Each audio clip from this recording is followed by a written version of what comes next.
What's going on, guys? ChaseWins.com coming to you for October the 6th, Sunday, NFL Sunday.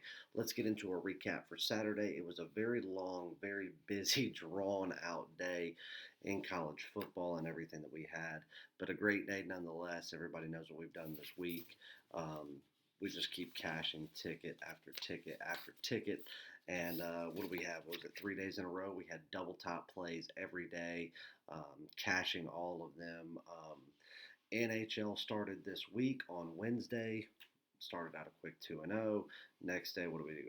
Go 4-1, 5-1, something. Either way, we are rolling right along. So let's get into a full recap. Tell you what we got going on for Sunday. Get you on a free play, and then finally bring this day to a close because it is now right at 1 a.m. or just after, and my last football game for the night just ended, which just so happened to be a game of the week, and that way we can get a little rest, back up and at it at 5:30 to get ready for a big NFL Sunday along with NASCAR, NHL, and potentially some more MLB.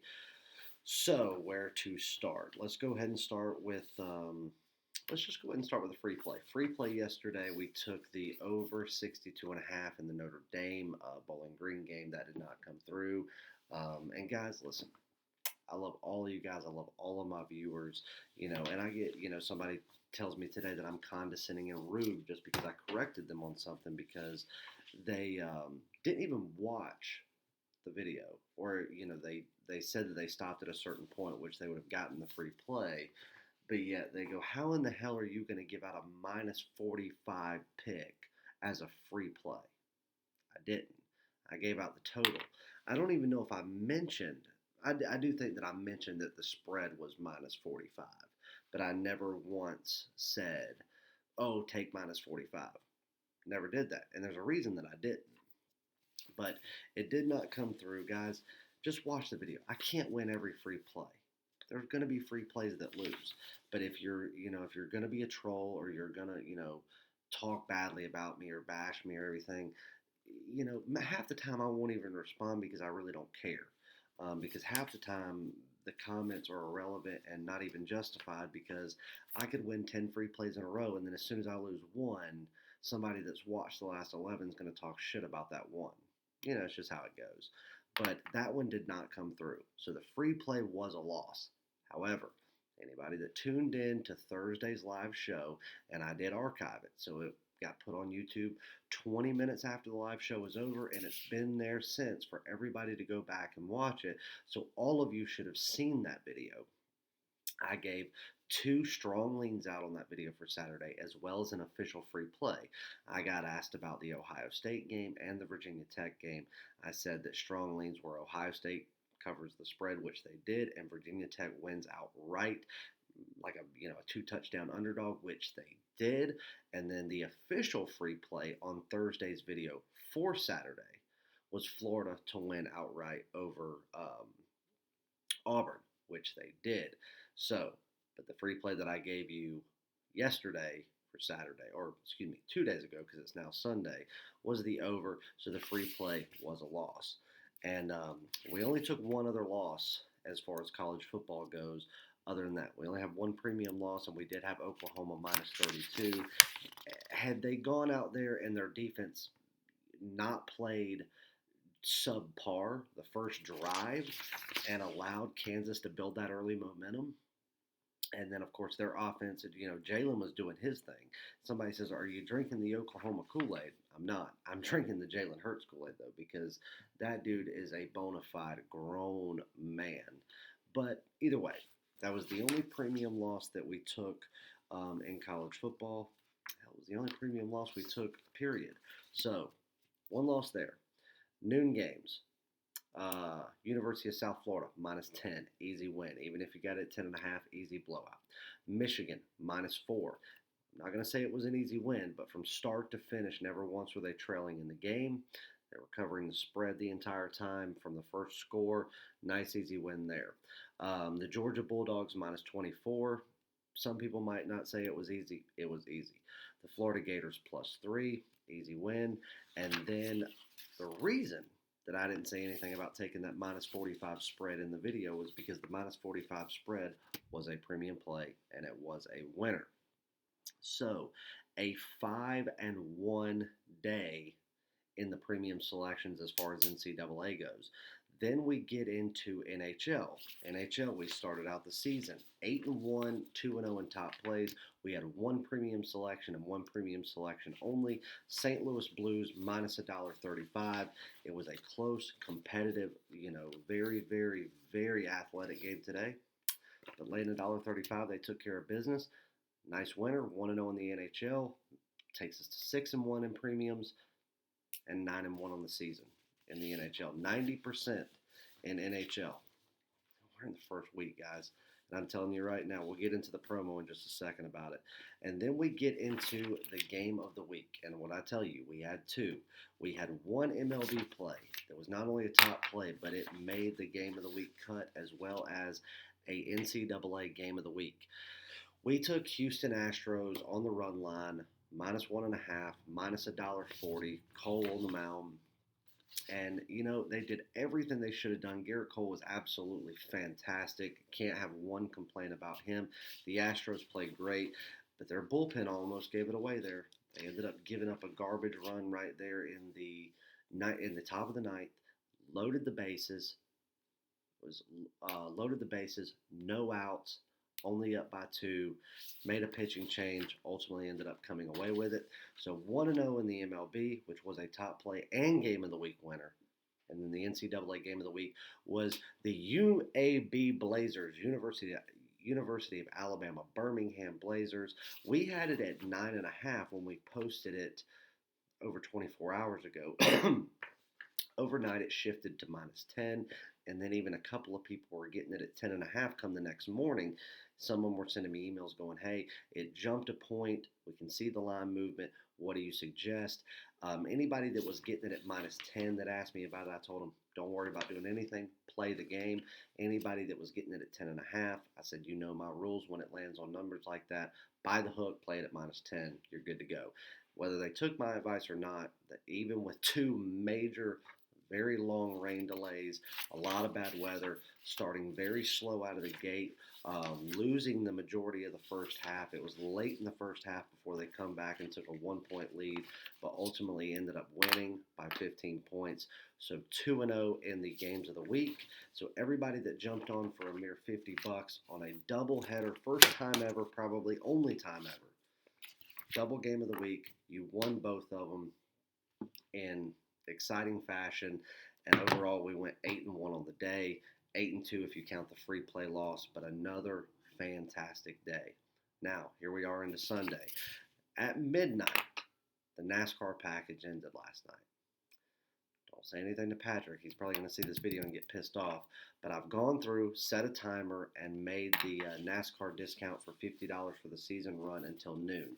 Now, the race starts at 2:30 p.m., and I told Patrick I'd like to have his card by 11:30 so I could get, kind of the stuff typed out, put on the site, and then it would be there, everybody having their plays with the email sent out, letting them know that it had posted by noontime.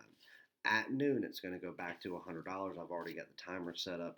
And everybody knows typically when the NFL games start on Sunday, I like to kind of close my computer and just take the rest of the day off, spend it with my family, watch as much football as I can, and start getting ready to take notes and start the next week. So I want to get everything done and up, even NASCAR included, by noon. Obviously, NFL will be posted, well before that, because at about noontime, that's when we'll get into getting MLB and NHL posted.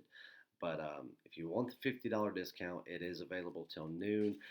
At midnight tonight, all the other discounts, the 1-year all access for 50% off, the NHL for $500 versus $1,500, the football season's down to $500, the combo pass at $8.99 that gives you NFL and NCAA.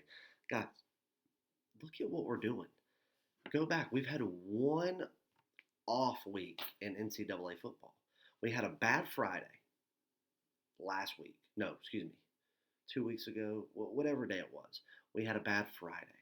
And then we had one Saturday that would have been a split day, other than the fact that we won a huge play of the week. So it was still profitable. Other than that, I told you this was going to be the best college football season I've ever had. And I've held true to that every single week.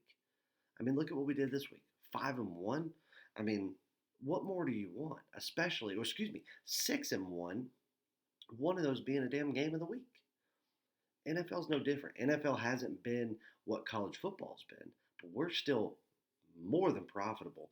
And I love this week's card. I've still got some things to study, but I really like the spots. I like the lines. I like what I think has been overlooked. I like what I think is sharp but still have edges.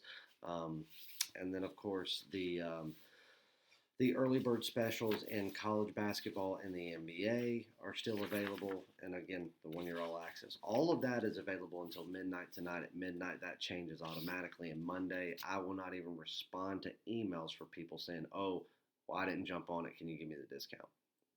I'm not. I've given all week for everybody to do it. We've had people sign up. Everybody that listens and takes heed to what I'm saying. Guys, you now have about 22 hours to get it. More than plenty of time you've had all week. So make sure you jump on it before you end up kicking yourself in the ass in a few weeks and going, well, damn, I want it and I'm gonna buy it. I should have bought it and saved myself $500, $1,000, $2,000. Get it while you can. Saving money is making money. All right. So I think that's it. 8-1 day today. 8-2. With the free play loss, 2-0 in the doubleheader game of the week, 9-1 run in the NHL so far this season, 2-0 in top plays. It doesn't get better, guys. 5-1 in NCAA, or excuse me, 6-1 in NCAA, 6-2. You count the free play loss. Let's jump into NFL Sunday, and I tell you the game that I like. I like the Minnesota Vikings, and I like the line we're getting at -5.5. It opened at 6. It's dropped to 5.5, and I'm gonna roll with the road favorite in Minnesota. We know that Minnesota is the best team. There's nobody watching this video that knows. I mean, even somebody watching this video that truly doesn't know anything about the sport or the game, or truly how to break things down and do it. Maybe they're just a fan. Whatever they are. Good and damn well Minnesota's the better team. That's not a question. That's not up for debate. That's not even something that we're going to have a discussion about.